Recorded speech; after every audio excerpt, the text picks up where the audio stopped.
Francis Scott Key was born on August 1st, 1779, on an estate called Terra Rubra in western Maryland. His parents, Anne Phoebe Penn Dagworthy and Captain John Ross Key, were wealthy people. He was schooled at home until the age of 10. When he was 10, he was sent to grammar school in Annapolis, Maryland. At 17, he went to St. John's College, also in Annapolis. He studied law there. In 1800, he was introduced to a young woman named Polly. Because of her, he began writing poetry. He married Polly Lloyd in 1802.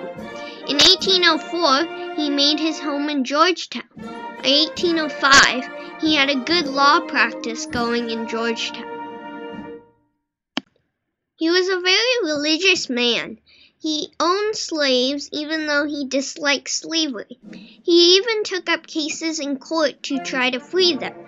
He was also opposed to the War of 1812, but he was patriotic, so he served a short time in the Georgetown Field Artillery from 1813 to 1814. You're probably wondering, what was the War of 1812?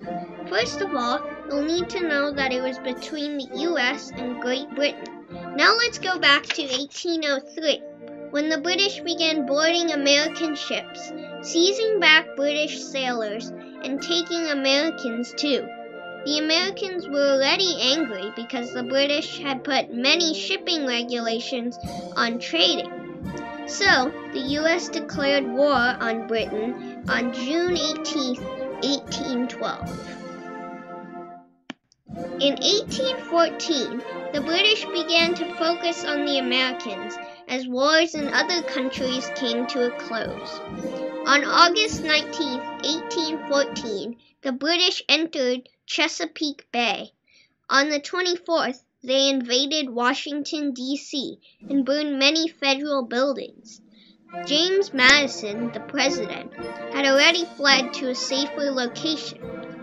After the attack on Washington, the Americans prepared for an attack on Baltimore, then population 40,000, the third largest city in the country. They knew it would come from both land and sea. The British had arrested U.S. Army Dr. William Beans during their withdrawal from D.C. He was arrested for ordering that 3 British stragglers be in prison. He was a friend of Dr. Beans. He was a good lawyer, so the townsfolk asked him to try to get Dr. Beans back. He soon obtained a letter from President Madison. On September 4, 1814, he set off on horseback to Baltimore. In Baltimore, he met with Colonel John S. Skinner. Skinner was an American agent who did prisoner exchanges. Key and Skinner departed Baltimore on a sloop, a small warship with guns only on one deck.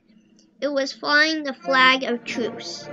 2 days later, on the 7th, they went aboard the HMS Tonnant. The Tonnant was the flagship, Admiral Alexander Cochrane ship, and the ship where Dr. Beans was being held. They had a conference with the Admiral. At first, they wouldn't agree to release him.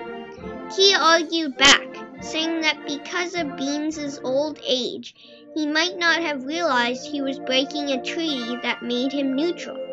He also showed Cochrane letters from injured British prisoners, which praised the great care they had gotten from doctors, including Dr. Beans. The Admiral agreed to release him, but the 3 Americans could not return to Baltimore until after the attack on the city. First, they were placed under guard on the HMS Surprise. Then they were put back on the sloop and forced to wait behind the British fleet. For the United States, Fort McHenry stood in the way of naval attacks. The fort had a 30 by 42 foot flag, so the British could see it from far away. The Americans had also sunk 24 vessels, so the British could not make a close sea approach.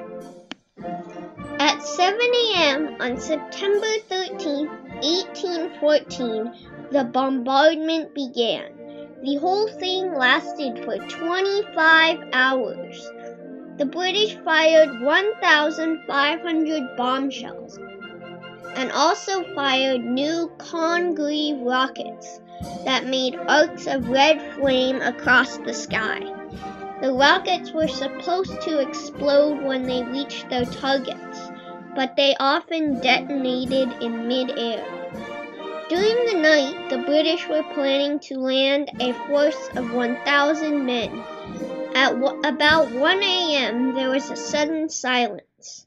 Shortly after, a deafening cannonade broke out.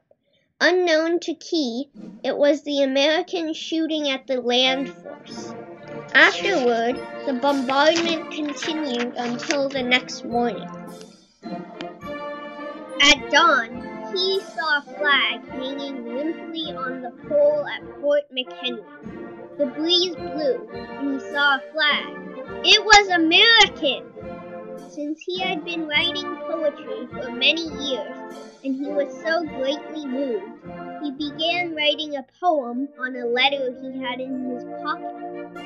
At 9 a.m. on the 14th, the British withdrew.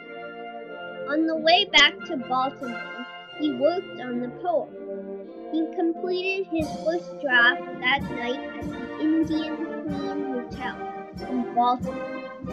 The next morning, he showed it to his brother-in-law, Judge J.H. Nicholson. Nicholson liked it so much that he had it printed right away as The Defense of Fort McHenry. It was suggested that a tune called The Anacreon in Heaven would go well with it. On September 20th, several local papers printed the poem.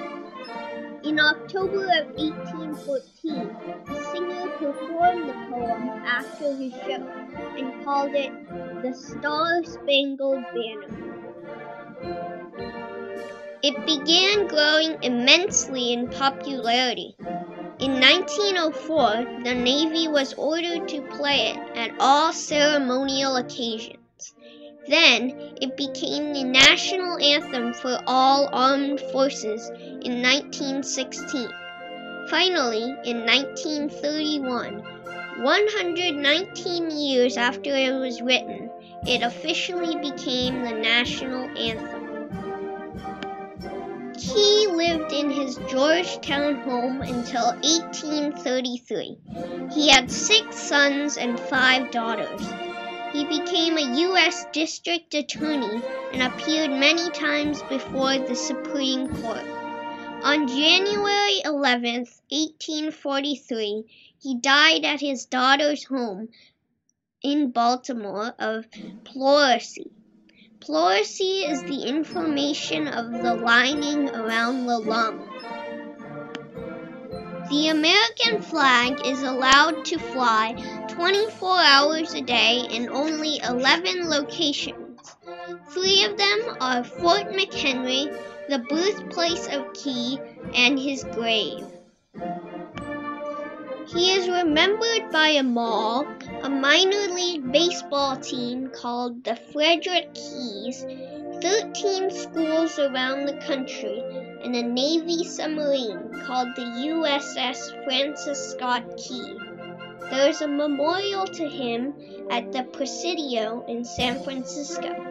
The Francis Scott Key Bridge goes across Baltimore Harbor, and the Key Bridge stretches across the Potomac River in Georgetown. In 1970, he was inducted into the Songwriters Hall of Fame. The War of 1812 ended on January 8, 1815, when the Americans defeated the British in New Orleans. It was 2 weeks after the peace treaty had been signed. Neither country had accomplished anything in the war. The only thing the U.S. got was our beloved national anthem, the Star-Spangled Banner.